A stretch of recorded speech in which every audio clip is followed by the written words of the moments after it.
Have you ever been to a place where men are almost mythical? In some African villages, it's just women everywhere, farming, running shops, leading meetings. I remember as a kid in Lesotho asking my grandmother, "Where are all the uncles?" She just pointed to the mountains. They went to find the big shiny rocks. It felt like a secret society of women, with men as stories told around the fire. You see grandmothers, mothers, daughters all working together. The energy is different. Constant conversation, collaboration, and a rare sighting of a man is an event. This isn't just one village. Across Africa, from Rwanda to Cape Verde, there are places where women outnumber men. It's not just numbers. It's about real lives and communities being reshaped. The imbalance changes who holds power, who makes decisions, and who raises the next generation. Why does this happen? The reasons are complex: history, economics, even biology. It's a story of sacrifice and survival. The absence of men creates a powerful presence of women. So, where did the men go? That's just as important as the story of the women who stayed. Let's find out. So, where did all the men go? The answer is migration. Men leave home, chasing work, sometimes hundreds or thousands of kilometers away. This isn't new. During colonial times, men were recruited for mines, plantations, railways. A pattern formed: men leave, women stay. Generations followed this cycle, grandfather to father to son. It's driven by necessity. Rural areas lack jobs, so men go where the money is: cities, industrial hubs, even other countries. Demographers call it gendered migration. Mostly men pack their bags. They're not abandoning families. They're trying to save them. The sacrifice is huge: lonely living, hard labor, long separations. They miss milestones, first steps, first words, daily life. Their presence is felt only through the money they send home. This isn't selfishness, it's love, and a painful choice in a world of limited options. But it leaves behind villages of women learning to live with the ghosts. The men disappear, but their absence shapes everything, and the cycle continues. Let's follow the money, because that's what the men do. Economic opportunity is the biggest driver. Imagine a city with jobs compared to a village with few. For generations, Southern African men went to South Africa's mines. Dangerous work, but better pay. Lesotho, for example, exported labor, not goods. Nearly half its adult men worked in South Africa. Villages became matriarchal by default. Women managed households, farms, finances. Across Africa, men migrate for work. Media: African men boarding train or bus for migration, young men saying goodbye to families in village, cocoa in Côte d'Ivoire, construction in Kenya, jobs in the Middle East. The money sent home is a lifeline, but it comes at a cost. Men live in tough conditions, far from family and support. Remittances build houses and pay for school, but can't replace a father's presence. The emotional cost is deep. A family held together by money, but missing a piece. The money trail is paved with sacrifice, and the women left behind become the backbone of the community. It's not just migration. Sometimes men leave permanently. Women live longer, but in Africa the gap is widened by risky jobs and conflict. Mining is dangerous. Accidents, disease, early death, wars and unrest often claim young men, leaving women to rebuild. Health behaviors matter too. Men are less likely to seek care, more likely to smoke or drink. The HIV/AIDS epidemic hit men hard, especially in migrant communities. All these factors mean more grandmothers than grandfathers. Women aren't just staying, they're outlasting the men.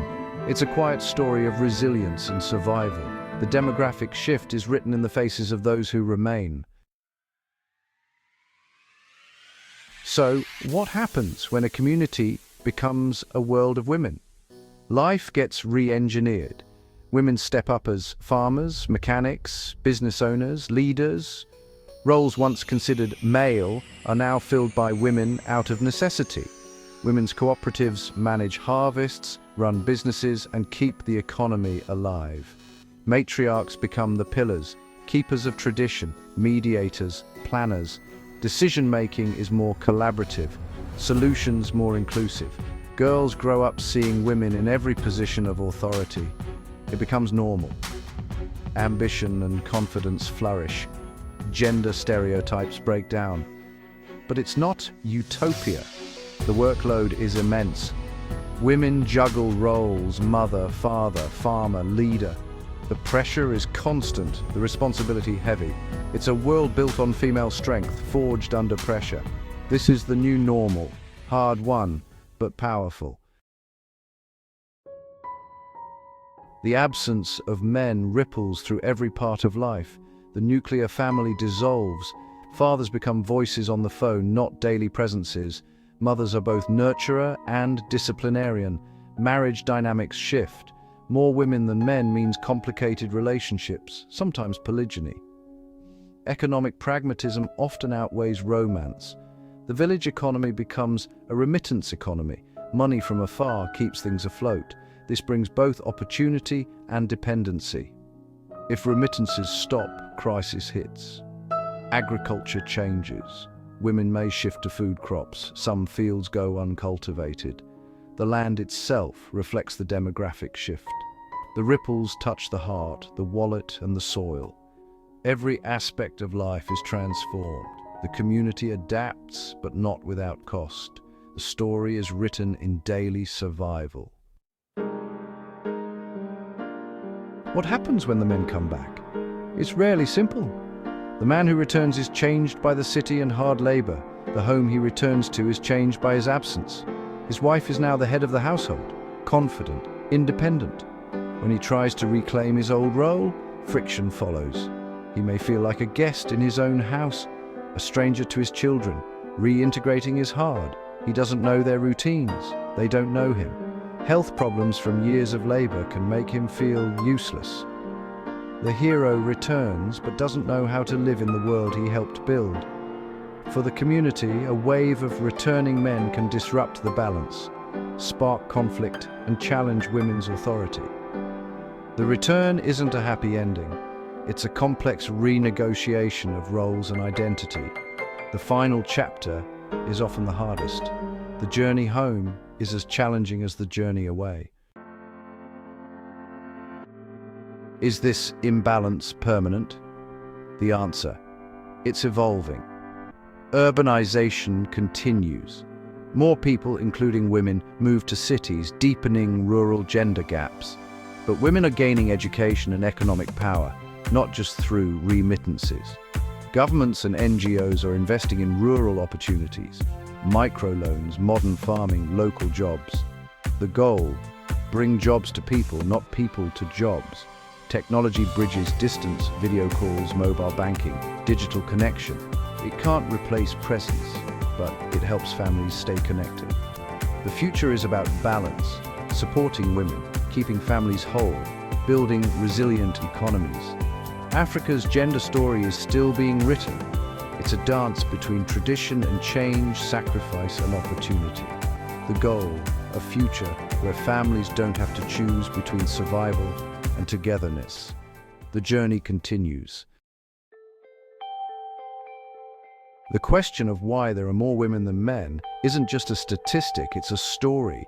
It's about love, sacrifice, and resilience. Men cross continents to provide. Women build worlds in their absence. These communities aren't broken, they're transformed. Women are innovators, leaders, the glue holding everything together. Look beyond the map. See the stories, the sacrifices, the strength. Every number is a human heart. Understanding these stories builds empathy and challenges our ideas about family and gender. Even in absence and hardship, people build, lead, and thrive. If this story moved you, support our work. Subscribe, share, comment. Help us keep telling stories that matter. The story isn't over. There are more voices to hear, more lessons to learn. Thanks for joining this journey. Let's keep exploring together.